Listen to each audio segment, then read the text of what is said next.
Tom Perrin.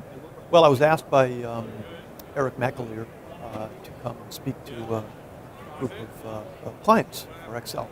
And I'm a management consultant. I have my own business back in Charlottesville, and WorldStrides is actually one of my clients. So I actually do quite a bit of work for WorldStrides from the standpoint of people, and this really just fits into that. So it's the first time, quite frankly, I've done something sport-related, but enjoyable.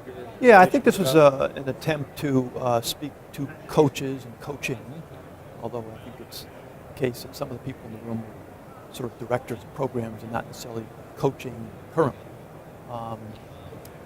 But to share some of my experience over the past 30 years in a way that would be useful to them.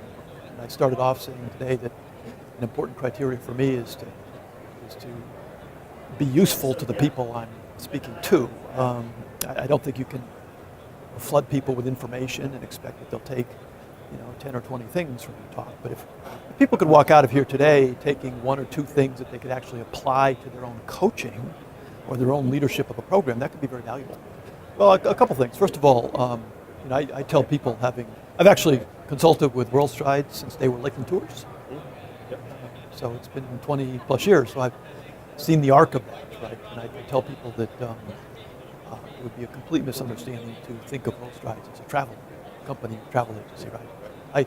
I like to say that WorldStrides, and of course now it has multiple components to it, right? But what it really does is provide potentially life-changing experiences to kids in their formative years, right?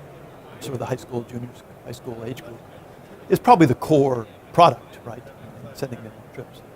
But I think we know that people have more special experiences when they are done with other people, right? As opposed to having it myself individually. And that occurs in school settings. I think it occurs in teams. Certainly occurs in the world of athletics. Special things occur when you put people together and they're united around a sort of a common bond, if you will. And I think fundamentally what WorldStrides does is sort of set the stage for that, right? Provides the opportunity for that. Now, the reality is on paper, there's no guarantee that just in a sense, the trip itself will be anything, right? And then it comes down to sort of people making that happen, which is what WorldStrides is really good at, right? From the people in Charlottesville or around the world, setting up these trips and going on these trips and contacting and communicating and et cetera, et cetera. So it's obviously a very complex thing, but WorldStrides does it very well. So.